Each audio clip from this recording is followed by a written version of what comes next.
मैं सहायक प्राध्यापक N.A. कार्यकर, आनंदीबाई रावरानी कला वाणिज्य विज्ञान महाविद्यालय वैभववाड़ी। दोस्तों, इकाई 2 का अध्ययन हम पिछले वीडियो के जरिए से पिछले वीडियोओं के जरिए से हमने शुरू कर दिया है। तो आज इस आदिकाल में इकाई 2 के अंतर्गत हम आदिकाल की चर्चा कर रहे हैं। हम पढ़ रहे हैं, पेपर नंबर 4 का अध्ययन कर रहे हैं, पढ़ाई कर रहे हैं। और पेपर नंबर 4 का नाम है हिंदी साहित्य का इतिहास। तो हिंदी साहित्य के इतिहास, जिसमें इकाई 2 जो है, इस इकाई में आदिकाल में हम आज चर्चा करेंगे जैन साहित्य की। तो जैन साहित्य और जैन साहित्य की विशेषता क्या है, एक एक करके उस विशेषता की ओर विशेषताओं को देखते हैं। चलो, अपभ्रंश साहित्य को जैन साहित्य कहा जाता है क्योंकि अपभ्रंश साहित्य की रचयिता जैन आचार्य थे। जैन कवियों की रचनाओं में धर्म और साहित्य का मणिकांचन योग दिखाई देता है। जैन साहित्य में धर्म और साहित्य का जो योग है वह हमें दिखाई देता है।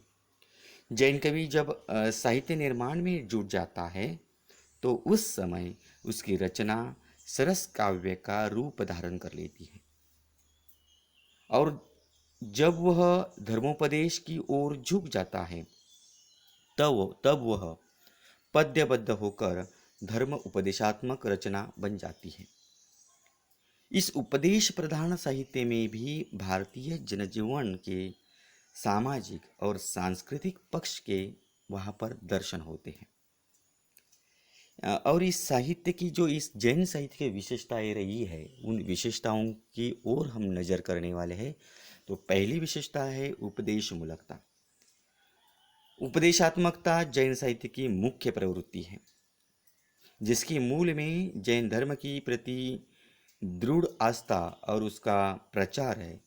उसके लिए जैन कवियों ने दैनिक जीवन की प्रभावोत्पादक घटनाएं, आध्यात्म के पोषक तत्व, चरित्र नायकों, शला का पुरुषों, आदर्श श्रावकों, तपस्वियों तथा पात्रों के जीवन का वर्णन उन्होंने किया है। इसलिए इस साहित्य में उपदेशात्मकता का स्वर जो है वह प्रमुख रहा है, यह स्वर मुख्य बन गया है। दूसरी विशेषता है विषय की विविधता।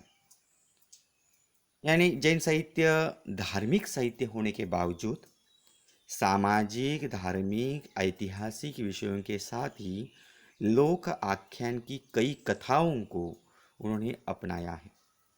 जिन कथाओं में रामायण है, महाभारत संबंधी कथाओं को भी जैन साहित्य में अत्यधिक दक्षता के साथ उन्होंने अपनाया है। जहाँ तक सामाजिक विषयों का संबंध है, जैन कवियों में या जैन रचनाओं में लगभग सभी प्रकार के विषय का समावेश यहाँ पर हो गया है। दोस्तों, इन दो विशेषताओं के बाद अगली विशेषता आ जाती है, वह है तत्कालीन स्थितियों का यथार्थ चित्रण। जैन कवि राजाश्रित नहीं थे, किसी राजा के आश्रय में वे नहीं थे, अतः राजाश्रय का दबाव और दरबारी अतिरंजना की से उनकी रचनाएं युक्त नहीं है। यानी राजा का दबाव भी उनकी रचनाओं में नहीं है, और राजा की प्रशंसा करने के लिए अतिरंजक पूर्ण शब्दों का चित्रण उसके साहित्य में नहीं है। यही कारण है इनकी रचनाओं में तत्कालीन स्थितियों का यथार्थ चित्रण है। यानी दबाव न होने के कारण जो चित्रण हुआ है उस तत्कालीन युग का, वह तत्कालीन वातावरण का चित्रण उन्होंने अपनी रचनाओं में किया।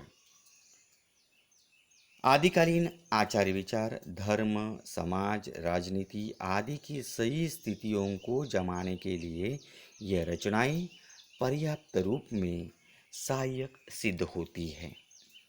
तो तत्कालीन स्थितियों का चित्रण जो है भरा पूरा वहाँ पर दिखाई क्यों देता है, तो वे राजाश्रय न होने के कारण, किसी का दबाव न होने के कारण, किसी राजा का दबाव न होने के कारण ये चित्रण जो है वह तत्कालीन चित्रण हमें दिखाई देता है।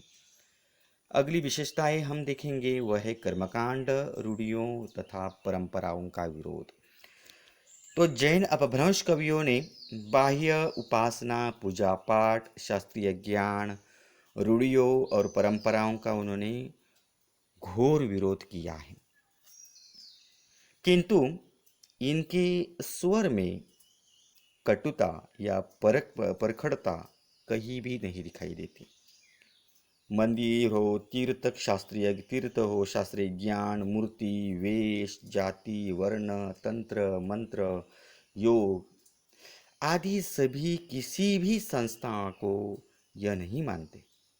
चारित्रिक अथवा मन की शुद्धता को ये हर व्यक्ति के लिए एक आवश्यक वस्तु मानते हैं। धन संपत्ति की क्षणिकता, विषयों की निंदा, मानव देह की नश्वरता, संसार के संबंधों का मिथ्यापन आदि का वर्णन करते हुए ही इन कवियों ने शुद्ध आत्मा पर उन्होंने क्या किया है, तो बल दिया है। अगली विशेषता का विचार हम करने वाले हैं वह है आत्मानुभूति पर विश्वास। आत्मानुभूति यह जैन कवियों के चरम प्राप्तव्य कहा जाता है और यह शरीर में रहता है, यानी आत्मा शरीर में है तो यह शरीर से संबंधित है। आत्मा को जानने के लिए शुभाशुभ कर्मों का क्षय करना आवश्यक है। आत्मा परमात्मा एक है, यानी आत्मा और परमात्मा एक ही माना गया है। आत्मा को जान लेने के पश्चात कुछ जानने के लिए नहीं रहेगा। आत्मानंद ही सर सीमा भाव या सहजानंद कहा जाता है। आत्मानंद ही सहजानंद है। अपने साधन पक्ष की व्याख्या करने के लिए इन्होंने जहाँ जहाँ प्रेम भावना के द्योतक प्रियतम की कल्पना का आश्रय लिया है, इस प्रकार जैन कवियों ने भोग से त्याग की, शास्त्रीय ज्ञान से आत्मज्ञान की और कर्मकांड से आत्मानुभूति की श्रेष्ठता उन्होंने सिद्ध की है। दोस्तों, आगे चलते हैं, देखते हैं रहस्यवादी विचारधारा का समावेश। जैन कवियों की कुछ रचनाओं में हमें रहस्यवाद दिखाई देता है, यानी इस रहस्यवाद की विचार भावना से ओतप्रोत यह जैन साहित्य है।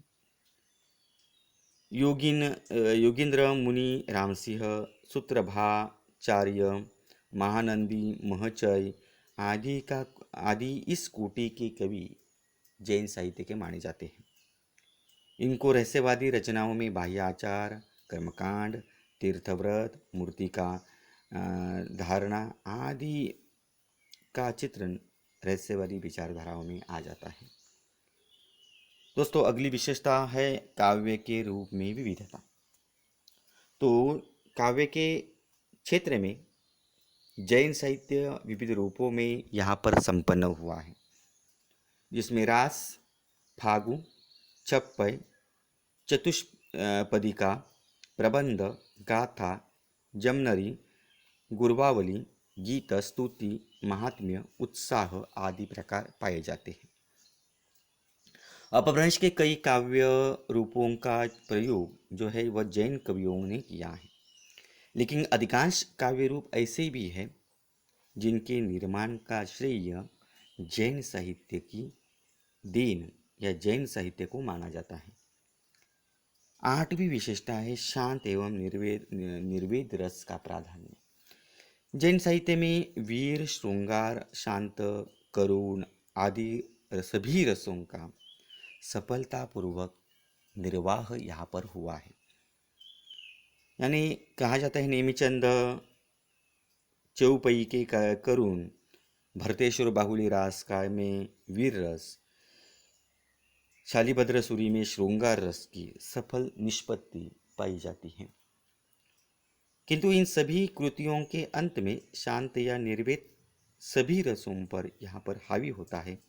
इसलिए कहना अत्यंत असंगत नहीं होगा कि साहित्य में रसराज किसे माना गया हो जैन साहित्य में, तो वह शांत रस ही है या निर्वेद रस माना जाता है। अगले है वह प्रेम के विविध रूपों का चित्रण जहाँ पर हुआ है। वह जैन अपभ्रंश साहित्य में प्रेम के 5 रूप मिलते हैं, जिसमें विवाह के लिए प्रेम, विवाह के बाद में प्रेम, असामाजिक प्रेम, रोमांटिक प्रेम और विषम प्रेम। प्रथम प्रकार के प्रेम का चित्रण जो है वह करकुंड चरियू में मिलता है।